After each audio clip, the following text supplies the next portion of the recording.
नमस्कार। हम आज बात करेंगे पेरेंट्स के साथ जो कि साल भर से हम लोग उनको बार बार काउंसिल कर रहे थे कि टंग टाई है और उसको रिलीज़ करना चाहिए। पूरे साल भर हम 2-3 बार मिले और काफ़ी बार बात करने के बाद हमने टंग टाई रिलीज़ किया। मैम, मैंने पहले भी आपको पहली विजिट में एडवाइस किया था कि टंग टाई है और उसी वजह से कैविटीज़ और ये सारी चीज़ें हो रही हैं, ऐसा मेरा समझना था। तो उस टाइम पे जो बेबी था वो 1.5 साल का था शायद, है ना, और अभी ये 2.5 साल का है। तो क्या संकोच थे, क्योंकि टंग टाई जैसी प्रोसीजर या जैसे अब छोटे बच्चों के लिए प्रोसीजर में पेरेंट्स के हमेशा एक किंतु परंतु बना रहता है, जो कि आपका भी था। इसीलिए हम इस चीज़ को अभी आप बाकी सुनने वालों के लिए लेके जाने का सोच रहे हैं। तो क्या डर थे आपके और कैसे कराने के बाद क्या वो इतना डरना जरूरी था नहीं था, इसके ऊपर हम बात करेंगे। जब कैविटी हुई उसका मेन कारण तो आपने बताया था कि वो टंग टाई उसकी वजह से, लेकिन ऐसा लग रहा था कि वो बता नहीं सकता, उसकी वजह से डर रहे थे। 1 साल तो ऐसे ही निकल गया, लेकिन लास्ट टाइम आपने जब बताया था कि तब कुछ होता नहीं है, मैंने तो देखते ही मेरी आंखों में आंसू आ गए थे। डर तो बहुत लग रहा था, लेकिन उससे रिलीफ मिल रहा है उसको, बातें करने में अच्छा। प्रोसीजर कैसा था सर? आप तो वहीं थे हमारे साथ। प्रोसीजर एकदम इजी था। उसमें डरने जैसी कोई बात नहीं थी। लेकिन हम लोग जो कि बच्चा छोटा था, इसकी वजह से थोड़े से डर रहे थे, क्योंकि उसके अगर दर्द होता है तो वो हमें बता नहीं पाएगा और वो उसको सह पाएगा कि नहीं, ये हमारे मन में थोड़ा सा डाउट था। इसकी वजह से हम उसे लेट करना चाहते थे। लेकिन आपके वीडियो से और ये चीज़ कुछ ऑनलाइन सर्च किया हमने, तो उसके बारे में थोड़ा पता चला और आपने भी गाइड किया हमें उसके बारे में, तो हमने डिसाइड किया कि उसकी टंग रिलीज कर देते।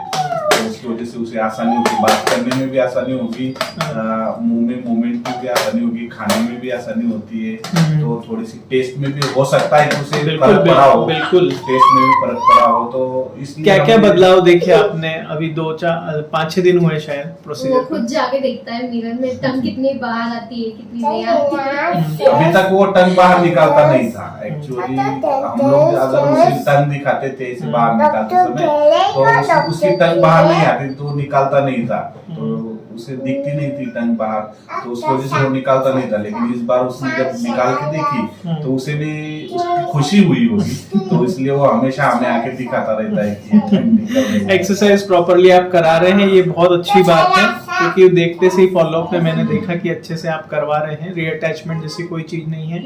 जो एक्सरसाइज बोली है वो सारी करनी है। इसके साथ साथ जो है ओम उच्चारण पे ध्यान देना है और इनको जो इंट्रोड्यूस करना है वो स्वर और व्यंजन संस्कृत भाषा का उच्चारण से स्टार्ट करेंगे, जिससे कि टंग और ओरोफेशियल या स्पेशली अपने अपर नेक की सारी मसल्स की अच्छी एक्सरसाइज होती है, ऐसा मेरा मानना है। ठीक है। और सर, हमने लेजर प्रोसीजर इस्तेमाल करा इसमें, तो मैं सुनने वालों को ये भी बता दूं कि अधिकतर जो है डॉक्टरों से सलाह मिलती है कि या तो बेहोश करके हॉस्पिटल में जाके फिर हम उसको सीजर से या स्कैल्पेल से उसको फ्रेनेक्टोमी करेंगे, जिसमें टाके भी आते हैं और थोड़ा सा डाइटरी रिस्ट्रिक्शंस भी होता है। तो यहाँ पे एक अच्छी चीज ये है कि डायोड लेजर हम लोग यूज कर रहे हैं, जो कि बायोलेज का है, यूएस मेड, और ये हैंड हेल्ड है, तो इसमें कोई लैगिंग नहीं है, तो पूरा कंट्रोल हाथ में होता है। और सबसे इम्पोर्टेंट बात, अब हमारे पास इन्फेंट्स और न्यूबॉर्न्स के लिए ग्लासेस भी हैं, जो छोटे वाले ग्लासेस हमने पहने थे। बाकी हम लोगों ने तो बड़े पहने थे, बच्चों के लिए छोटे थे, जो कि आसपास पूरी तरीके से कवर कर होता है। तो सेफ्टी का भी पूरा ध्यान रखा गया है। और बताते हुए अच्छा लग रहा है कि अभी हम 6 दोस्तों ने पूरे इंडिया में ये चश्मे मंगवाए हैं, जिसमें से एक इंदौर में है हमारे पास, पूरे एमपी में है हमारे पास ये। तो ये सारी चीजें हैं कि हम लेजर प्रोसीजर को और सेफली बनाएं, और ये बहुत कंफर्टेबल है। हमने सिर्फ एक जेल अप्लाई किया, 2 ड्रॉप एनेस्थीसिया का वहां पे किया, और बस उसको हार्डली 10-20 सेकंड लगते हैं, वो प्रोसीजर हो जाती है, कोई टाका देने की जरूरत नहीं। उससे भी कम लगते हैं शायद। और ब्लीडिंग वगैरह कैसे देखी आपने? क्या रहा? ब्लीडिंग से भी डर था कि ब्लीड होगा। तो जुबान तो सबसे ज्यादा रिच सप्लाई है, जुबान में बहुत ज्यादा ब्लड सप्लाई है, तो कोई ब्लीडिंग भी आपने नहीं देखी थी, है ना? बहुत कम हुई थी लेकिन बहुत कम हुई थी। वो भी जब मैंने स्ट्रेच किया था बाद में तब।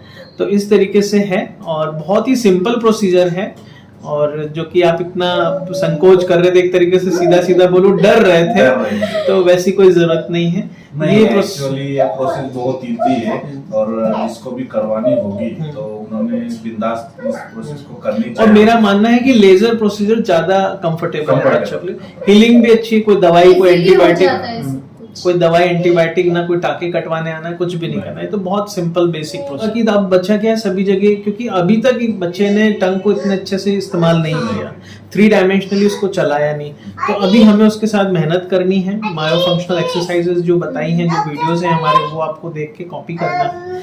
दूसरा बात, हर महीने एक फॉलोअप विजिट अगर कर सकें तो आइए आप, बिल्कुल ये सारा आपके पैकेज में इंक्लूडेड है। दूसरा कि बच्चे को जो स्पीच के बारे में है और च्यूइंग, अब जो है थोड़ा सा गाजर, रेडिश, इस तरह की चीजें चबाने को दें जिसको कि जुबान का इस्तेमाल हो।